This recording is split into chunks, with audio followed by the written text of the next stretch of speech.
दोस्तों, ये कहानी है किस्मत के खेल की। अत्यंत प्राचीन काल में दक्षिण दिशा में एक राज्य था। वहाँ शक्ति देव ने एक राजा नियुक्त किया था।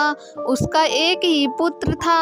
उसके पेट में एक सर्प ने निवास स्थान बना रखा था। उस उद्रस्त सर्प के कारण वह दिन प्रतिदिन दुर्बल होता जा रहा था। कई वैद्यों की चिकित्सा से निराश होकर राजा ने जब हार मान ली तो राजकुमार भी निराश होकर एक दिन के लिए विदेश चला गया। वह उस उद्यम देश में भिक्षाटन करके अपनी क्षुधा शांति करता था और एक देवालय में व्यापारी संगठन था। उस देश के राजा बलिदत्त दो कन्याओं के पिता थे। दोनों अनोखी रूपसी एवं शालीन युवतियां थीं। प्रतिदिन प्रातः काल दोनों अपने पिता के चरण स्पर्श करती हैं। बड़ी राजकुमारी रुक्मिणी प्रार्थना के अनुसार कहा गया था, महाराज की जय हो, मैं आपकी यात्रा हूँ, क्योंकि आपकी कृपा से मुझे दुनिया के सभी सुख प्राप्त होते हैं। छोटी राजकुमारी पद्मिनी सदा चरण स्पर्श के समय चुप रहती थी। एक दिन बलिदत्त ने पद्मिनी से पूछा, बेटी, तू प्रार्थना समय सदा चुप क्यों रहती है?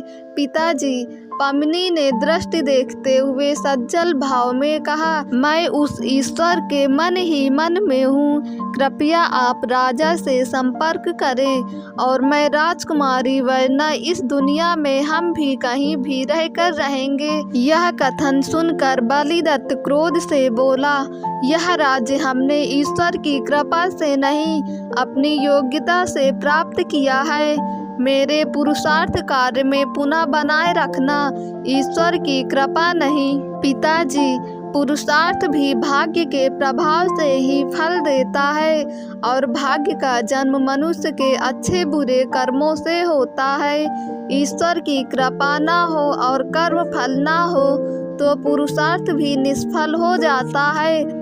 पद्मिनी ने स्वर में कहा, अच्छी बात है, इसकी भी परीक्षा हो जाती है। राजा ने क्रोधित होकर अपने राज्य के कर्मचारियों से कहा, इस कटुभाषिणी कन्या का विवाह किसी भिखमंगे से कर दो ताकि इसका सम्मिलन की परीक्षा हो सके। राज्य के कर्मचारियों ने राजा की आज्ञा से पद्मिनी के लिए किसी भिक्षुक की खोज कर दी। एक दिन उन्होंने भिक्षुक राजकुमार को पकड़ लिया और राज दरबार में ले गए। राजा ने उसी से पद्मिनी से विवाह तय किया। इसे देखकर रुक्मिणी ने उपहास उड़ाते हुए कहा, व्यर्थ की बातें करके तुमने पिताश्री को क्रोधित कर दिया। अब भी समय है, क्षमा मांग लो। क्या आपको इतना भी पता नहीं है कि किसी शक्तिशाली या किसी गुरुजन की भावना को छूना नहीं है? शक्ति से भयभीत होकर, श्रद्धा से मूक होकर, अपने सुख की लालसा में या अपनी संभावित हानि से घबरा कर जो व्यक्ति सत्य का दामन छोड़ देते हैं, उनसे ईश्वर भी विमुख हो जाते हैं। गुरुजनों के प्रति श्रद्धा और विनम्रता का यह अर्थ नहीं है कि उनके अहंकार, उनकी अज्ञानता और उनके अविवेक का भी समर्थन किया जाए। मेरे भाग्य में यदि भीख मांगना ही लिखा है तो उसे कौन रोक सकता है? रुक्मिणी कुढ़ कर रह गई। पद्मिनी का विवाह उसी भिक्षुक राजकुमार से हो गया। राजा ने उसे 2-4 सेवक एवं कुछ धन दे दिया। राजकुमारी पद्मिनी प्रसन्नता से अपने पति के साथ दूसरे राज्य की ओर चल पड़ी। मार्ग में एक जलाशय था। उसके तट पर विशाल वट वृक्ष था। राजकुमारी ने पति को वहीं विश्राम करने के लिए कहा और भृत्यों को भोजन बनाने का आदेश दिया। इसके पश्चात वह स्नान करने चली गई। पद्मिनी जब स्नान करके वापस आई तो उसने देखा कि उसका पति एकांत में सोया हुआ है।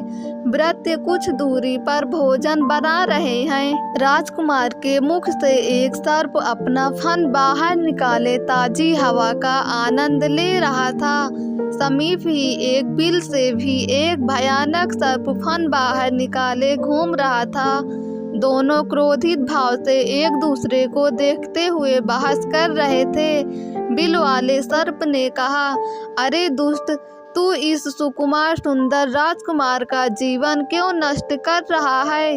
तूने भी तो अपने बिल के अंदर के विशाल खजाने को दूषित कर रखा है।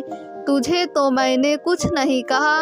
मुख वाले सर्प ने कहा, मुझे तो महाराज भोज को अपने पूर्वजों द्वारा दिया गया वचन निभाना है।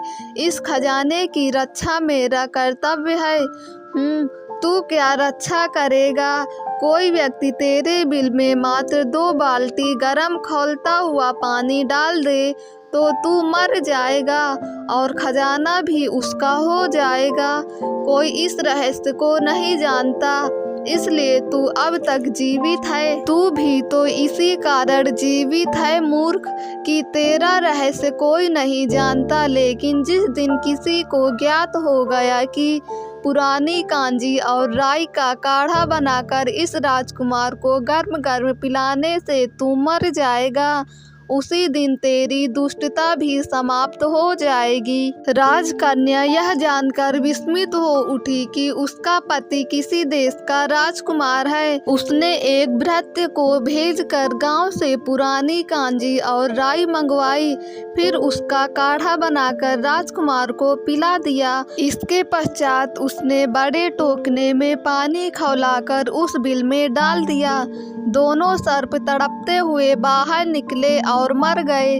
राजकुमारी ने वह स्थान खुदवाया तो वहाँ इतना स्वर्ण और जवाहरात निकला जिससे 10 राज्यों को वैभवशाली बनाया जा सकता था। तभी राजकुमार ने स्थान को पहचानते हुए कहा कि वह उसका राज्य है। राजकुमारी ने भृत्य को राजा के यहाँ भेजा तो वह प्रसन्नता से अपने पुत्र एवं पुत्रवधू को साथ ले गया। बालीदत्त को सूचना मिली तो उसने लज्जित होकर पुत्री से क्षमा मांग ली। दोस्तों, अगर आपको ये कहानी पसंद आई हो तो हमारे YouTube चैनल को सब्सक्राइब करके बेल आइकन को क्लिक कर दें ताकि वीडियो का नोटिफिकेशन सबसे पहले आप तक पहुँचे।